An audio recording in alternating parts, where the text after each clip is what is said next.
নমস্কার বন্ধুরা, মন্টির রান্নাঘর চ্যানেলে তোমাদের স্বাগত জানাচ্ছি। বুঝতেই পারছো গলার অবস্থা খুব খারাপ, প্রচণ্ড ঠান্ডা লেগেছে।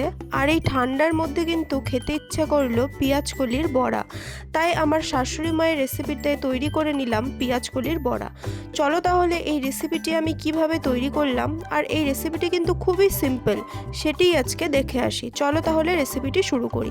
রেসিপিটি বানানোর জন্য এখানে আমি নিয়েছি চায়ের কাপের 1 কাপ মতো মুসুর ডাল, আর নিয়েছি এই একই কাপের হাফ কাপ মতো চাল। এখানে আমি সেদ্ধ চালই নিয়েছি। এইবার এটিকে ভালোভাবে ভিজিয়ে নেব। এটিকে কিন্তু ভিজিয়ে 1 ঘন্টা মতো রেখে দিতে হবে। 1 ঘন্টা পর এই চাল আর ডালটিকে খুব ভালোভাবে মিহি করে বেটে নেব। খুব বেশি জল দিলে হবে না, একটু গাঢ় করেই কিন্তু বেটে নিতে হবে। এইবারে পেঁয়াজকলিগুলো কেটে নিই। এখানে আমি 3 থেকে 4টে পেঁয়াজকলি খুব ছোট ছোট করে কেটে নিয়েছি। একদম লঙ্কা কুচির মতো কেটে নিতে হবে। দেখো এইভাবে আমি এই পেঁয়াজকলিগুলোকে কেটে নেব। খুব বেশি পেঁয়াজকলি কিন্তু এখানে লাগে না, অল্প পেঁয়াজকলি দিলেই হয়। চলো তাহলে এই পেঁয়াজকলিগুলোকে ভালোভাবে কেটে নিই। এইবারে এই ডাল বাটার মধ্যে কাটা পেঁয়াজকলিগুলোকে দিয়ে দেব।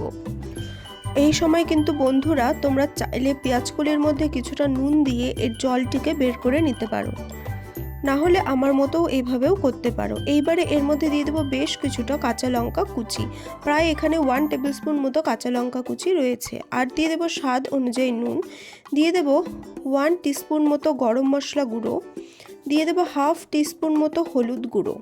এইবারে এই সবগুলো উপকরণকে খুব ভালোভাবে হাত দিয়ে মেখে নেব। এইভাবে মাখার সময় যদি দেখো এই মিক্সচারটি একটু বেশি পাতলা হয়ে গেছে, তখন কিন্তু এর মধ্যে চালের গুঁড়ো বা কিছুটা আটা তোমরা মিশিয়ে দেবে, তাহলে কিন্তু মিক্সচারটি একটু শক্ত হয়ে যাবে। দেখো ব্যাটারটি কিন্তু একদম রেডি। এইবারে আমি পকোড়াগুলোকে ভাজবো। তার জন্য কড়াইয়ের মধ্যে আমি কিছুটা পরিমাণ সাদা তেল গরম করে নিয়েছি খুব ভালোভাবে। এইবারে এর মধ্যে একটা চামচের সাহায্যে ব্যাটারটিকে অল্প অল্প করে বড়ার আকারে দিয়ে দেব এবং খুব ভালোভাবে এই বড়াগুলোকে ভেজে নেব। এপিট ওপিট উল্টে লাল লাল করে কিন্তু এই বড়াগুলোকে ভেজে নিতে হবে, যাতে খুব ভালোভাবে ভেতরটা হয়ে যায়। দেখো বড়াগুলো কিন্তু লাল লাল করে ভাজা হয়ে গেছে। এইবারে এটিকে আমি নামিয়ে নেব। এই বড়াগুলো খেতে কিন্তু খুব মুচমুচে আর ঝাল ঝাল হয়েছিল। এমন ঠান্ডার সন্ধেতে কারো যদি তার মধ্যে সর্দি কাশি লাগে বা জ্বর হয়, এমন গরম মুচমুচে ঝাল ঝাল পেঁয়াজকলির বড়ার সাথে 1 কাপ চা কিন্তু অবশ্যই ট্রাই করে দেখো। আশা করছি তোমাদের খুব ভালো লাগবে। আর দেখো বড়াগুলো কত মুচমুচে হয়েছে। তাহলে বন্ধুরা এই রেসিপিটি একবার অবশ্যই ফলো করবে। আর রেসিপিটি যদি ভালো লাগে অবশ্যই ভিডিওটি লাইক করবে, শেয়ার করবে এবং চ্যানেলটিকে সাবস্ক্রাইব করে পাশে থাকবে। আজ তবে চলি, থ্যাংক ইউ।